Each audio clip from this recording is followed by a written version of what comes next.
साल लोकसभा के चुनाव हैं, बीजेपी का टारगेट सेट है। पार्टी ने देश में 350 प्लस प्रदेश में मिशन 80 बना है, लेकिन इसके ठीक उलट विपक्ष यानी कि सपा, बसपा और कांग्रेस के पास कोई रणनीति नहीं है। वो केवल हवा में तैर रहे हैं। कभी बीजेपी पर जुबानी हमलों का सहारा ले रहे हैं तो कभी उसके सहयोगियों को घेरने में लगे हुए हैं, और ये अदावत दिन ब दिन तेज होती जा रही है।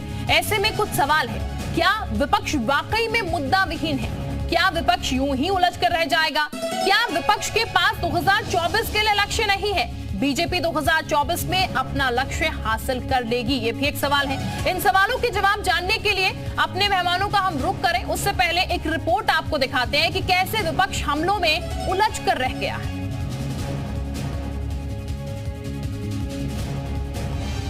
देश के अधिकांश नेता, बड़े नेता दुमुहिया साफ होते हैं।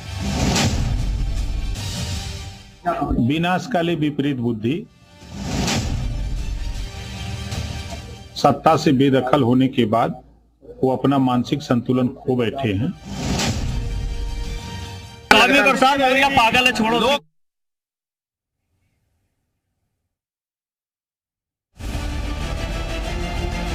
कहते हैं जब जीत होती है उसका साझेदार बनने के लिए होड़ लग जाती है, लेकिन जब हार होती है तो ठीकरा फोड़ने के कवायद तेज। हूबहू ऐसे ही राजभर और अखिलेश के बीच भी हुआ। विधानसभा चुनाव और फिर 2 उपचुनाव की डबल हार के बाद ओपी राजभर और अखिलेश यादव की राहें जुदा जुदा हो गई। पुरानी सियासी कहावत है, दुश्मन का दुश्मन दोस्त होता है, और राजभर ने सपा के सियासी दुश्मन बीजेपी से हाथ मिलाकर घर वापसी की। फिर सपा के खिलाफ हुंकार भरना शुरू कर दिया। राजभर ने अखिलेश के खिलाफ मोर्चा खोल दिया। वो अखिलेश के खिलाफ लगातार बयानबाजी भी कर रहे हैं। घोसी उपचुनाव में सपा की जीत ने तो अखिलेश और राजभर के बीच की खाई को और भी बड़ा कर दिया। राजभर ने एक बार फिर से अखिलेश को निशाने पर लिया। 2024 के लोकसभा चुनाव में अखिलेश यादव कुछ कर पाएंगे या नहीं कर पाएंगे के सवाल पर ओपी राजभर ने कहा, विनाशकाले विपरीत बुद्धि, समाजवादी पार्टी पतन की ओर है। यह समाजवादी पार्टी के नेता अखिलेश यादव जी के इशारे पर हो रहा है। शायद आपको याद होगा, रामलौटन निषाद ने भी एक बार इसी तरह की टिप्पणी की थी। राजभर यही नहीं रुके। स्वामी प्रसाद मौर्य को निशाने पर लेते हुए उन्होंने कहा कि सत्ता से बेदखल होने के बाद वो अपना मानसिक संतुलन खो बैठे हैं। इस नाते वो अनर्गल बयानबाजी कर रहे हैं।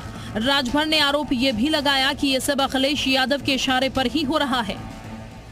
और आज वही बयान उसी तरह की टिप्पणी करने वाले व्यक्ति को बगल में बैठा करके चाय पिला रहे हैं, तो कहीं न कहीं संरक्षण अखिलेश जी का दिख रहा है। वहीं सपा ने राजभर के दावे पर पलटवार किया, उन्हें रंग बदलने वाला नेता बताया। बेहतर होता कि समाजवादी पार्टी पे आरोप लगाने के बजाय सुभाषपा के राष्ट्रीय अध्यक्ष और सुभाषपा के लोग जिस तरह समाजवादी पार्टी उनके हक के लिए लड़ रही है, उसी तरह उनके हक की लड़ाई लड़ते और सबको हक दिलाना चाहते हैं तो जाति जनगणना के सवाल पे लड़े, पिछड़ों के हक को दिलाने के लिए लड़े। लेकिन आज तो सत्ता के लिए उस दल के साथ खड़े हैं जो दल जाति जनगणना के खिलाफ है। सियासत का रंग ही अलग होता है, जो चढ़ते ही रंग दिखाने लगता है। पियरका चचा कभी लाल टोपी पहनकर बीजेपी के खिलाफ हुंकार भरते नजर आते थे। वक्त, हालात और मौसम बदला, पियरका चचा ने भी अपना रंग बदला। गले में अब भी पियरका गमछा लपटा है, लेकिन रंगे वो भगवा रंग से हैं और लाल टोपी वालों पर आंखें लाल कर रहे हैं। दरअसल एनडीए में शामिल होने के बाद राजभर के योगी मंत्रिमंडल में शामिल होने के कयास लगाए जा रहे थे, लेकिन दशहरा और दिवाली बीत जाने के बाद भी वो अब मंत्री नहीं रह पाए। ऐसे में राजभर अपनी वफादारी और अदाकारी दिखाने में जोर शोर से जुटे हैं। अखिलेश यादव पर जमकर हमला बोल रहे हैं। ब्यूरो रिपोर्ट, जी मीडिया।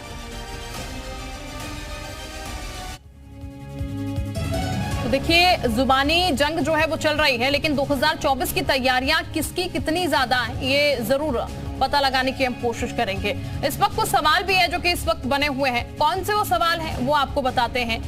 सवाल ये है कि क्या विपक्ष वाकई में मुद्दा विहीन है? इसके साथ ही सवाल ये भी है, क्या विपक्ष यूं ही उलझ कर रह जाएगा, क्योंकि जुबानी जंग चल रही है, लेकिन क्या 2024 को लेकर काम हो रहा है, ये सबसे बड़ा सवाल है। क्या विपक्ष के पास 2024 के लिए लक्ष्य नहीं है? इसके साथ ही बीजेपी 2024 में अपना लक्ष्य हासिल क्या कर लेगी, ये भी सबसे बड़ा सवाल है। और इन सवालों के जवाब हम जानेंगे, लेकिन ये सवाल जो बने हुए हैं ये 2024 को लेकर बहुत मायने रखते हैं, क्योंकि विपक्ष है जो कि दावा कर रहा है कि इंडिया गठबंधन बनाकर वो बीजेपी को पटकनी देगा, लेकिन दूसरी तरफ बीजेपी है जो कि धरातल पर काम कर रही है, वो इस लिहाज से क्योंकि आज ही बीजेपी ने बदलाव किए हैं प्रभारियों में, और इसीलिए ये सवाल उठ रहे हैं कि क्या विपक्ष सिर्फ जुबानी जंग में रह जाएगा कि वाकई 2024 के लिए विपक्ष उतना तैयार नजर आ रहा है। तो ये कुछ सवाल थे। अब हमारे साथ कुछ खास मेहमान इस वक्त जुड़े हुए, सबसे पहले खास मेहमानों से आपको मिलवा देते हैं। अनिला सिंह जी हमारे साथ हैं, प्रवक्ता हैं बीजेपी की। बहुत स्वागत मैम जी उत्तर प्रदेश उत्तराखंड पर आपका। डॉक्टर अभिषेक राय साहब हमारे साथ हैं, प्रवक्ता हैं एसपी के। बहुत स्वागत डॉक्टर साहब आपका भी। पुनीत पाठक साहब हमारे साथ हैं, प्रवक्ता हैं कांग्रेस के, वो हमारे साथ जुड़ेंगे कुछ देर बाद। इसके साथ ही डॉक्टर सुभाष चंद्र हमारे साथ जुड़ चुके हैं, प्रवक्ता हैं एसबीएसपी के। बहुत स्वागत आपका भी। डॉक्टर संदीप श्रीवास्तव है, राजनीतिक विश्लेषक है, बहुत स्वागत आपका भी। सबसे पहले मैं अनिला जी के पास ही आती हूँ। अनिला जी, तैयारियां 2024 की जोर शोर से चल रही है। अभी अगर बात की जाए तो आज ही जिला प्रभारी जो है वो बदले गए हैं। ये तो नजर आ रहा है कि काम हो रहा है जमीनी तौर पर, लेकिन विपक्षी पार्टी तो लगातार ये कहती है कि इंडिया गठबंधन उनका बन चुका है, तो इस बार बीजेपी को पटकनी वो दे देंगे। मेरी सबको राम राम। और बहुत ही निश्चिंता से मैं ये कह सकती हूँ और पूरे आत्मविश्वास से ये चीज कह सकती हूँ, इंडिया नहीं भारत जीतेगा। और भारत भारतीयता को जीते हैं जो, वो केवल और केवल भारतीय जनता पार्टी है। बाकी तो आप देख लीजिए जी, बाकी आप देख लीजिए, केवल तुष्टीकरण की राजनीति को ये लोग ढूंढते हैं, उसके आधार पर राजनीति करते हैं। परंतु सबका साथ सबका विकास का मिशन और मंत्र अगर लेकर कोई राजनीतिक दल आगे बढ़ता है, वो भारतीय जनता पार्टी है। तो ये लाख ये अलायंस बनाए, वो टिक नहीं पाएगा। ना पहले टिका है मोदी जी के सामने और ना टिक पाएगा। मोदी जी और योगी जी की डबल इंजन की सरकार है जो कि अद्भुत कार्य कर रही है उत्तर प्रदेश में। तो ये हवाई बातें जो है यहाँ पर तो नहीं चलने वाली है। भारतीय जनता पार्टी जो है ये उत्तर प्रदेश में एक फैंटास्टिक स्कोर जो है आप देखिएगा, जबरदस्त 80 से ऊपर सीटें लेकर आएंगे। ठीक है, यानी कि 80 से ऊपर टारगेट। अभिषेक राय जी, आपका टारगेट कितना है? समाजवादी पार्टी इस वक्त क्या कर रही है धरातल पर, क्योंकि बीजेपी कर रही है, दिखा रही है, और बीजेपी पूरी तरीके से आश्वस्त है। समाजवादी पार्टी की तरफ से भी यही आश्वासन या फिर ये कह ले यही आश्वस्ता निकलकर सामने आ रही है सर क्या? देखिए, मैं आपको बहुत सीधी सी बात बता रहा हूँ। समाजवादी पार्टी कार्यकर्ताओं की पार्टी है, यहाँ जमीन से जुड़े हुए नेता हैं और हम अपने जमीन पे संगठन को हमने मजबूत कर रखा है शिल्पा जी। दूसरी बात, हम कितने मजबूती से चुनाव लड़ रहे हैं ये भारतीय जनता पार्टी को बहुत अच्छे से पता है। हम 346 सीटों पे लड़ के 22 में 38% मत पाते हैं और भारतीय जनता पार्टी हमसे ज़्यादा सीटों पे लड़कर 41% वोट पाके आज सत्ता में। तो सिर्फ कहते हैं ना कि अगर 2% का वोट स्विंग इधर उधर हुआ होता तो आज हम सत्ता में बैठे होते। तो ये कोई बहुत बड़ा मार्जिन नहीं है और जनता त्रस्त आ चुकी है इनके राजभर साहब थे ना आपके साथ, राजभर साहब कहते हैं हमने आपका समाजवादी पार्टी का वोट प्रतिशत बढ़ा दिया हमने। देखिए राजभर साहब बड़े नेता हैं, मैं उनके ऊपर टिप्पणी नहीं करना चाहता। आज वो ये कहते हैं कि वो समाजवादियों का वोट बढ़ा दिया, कल को वो कहेंगे कि भाजपा का वोट घटा दिया, बढ़ा दिया। तो वो कहाँ पे रहेंगे, किसकी बात क्या करेंगे, ये हर महीने बदलता रहता है। वो तो हमारी तरफ एक पूर्वांचल में कहावत है कि चौबे जी गए थे छब्बे बनने और दूबे बन के लौट आए। तो हमारे राष्ट्रीय अध्यक्ष जी ने उनसे कहा था, विधानसभा के सदन में कहा था कि समय रहने से पहले लौट आइएगा। तो हो सकता है कि राजभर साहब बड़े नेता हैं, वो लौट आए, क्या करें क्या नहीं करें। उनकी भी इंडिया गठबंधन की बात उन्होंने खुद ही कही थी, तो मैं उनके ऊपर टिप्पणी नहीं करना चाहता। मैं राजभर साहब पे ठीक चले। अभिषेक जी, भले ही आप मर्यादा रख रहे हैं, क्योंकि राजभर साहब तो समाजवादी पार्टी को सीधे कहते हुए नजर आते हैं समाजवादी पार्टी तो पतन की ओर है, यहाँ पर विनाश काले विपरीत बुद्धि।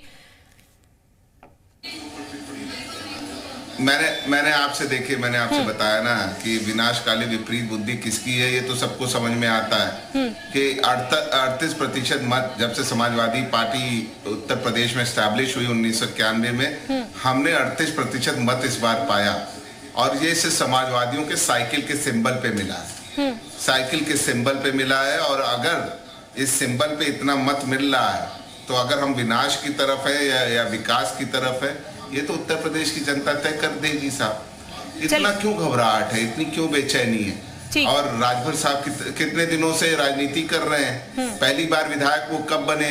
राष्ट्रीय अध्यक्ष जी पे टिप्पणी करने से पहले उनको ये बात सोचनी चाहिए कि जो आदमी सांसद रहा हो, जो आदमी विधायक रहा हो, जो आदमी उत्तर प्रदेश का मुख्यमंत्री रहा हो, जो इस समय नेता प्रतिपक्ष है, उसके ऊपर टिप्पणी करने से पहले ये बात सोचनी चाहिए, गरिमा बना के रखनी। राजनीति भी एक मर्यादा है, एक गरिमा के साथ राजनीति करनी चाहिए। मैं किसी के ऊपर पर्सनल आरोप नहीं लगा। ठीक है अभिषेक जी।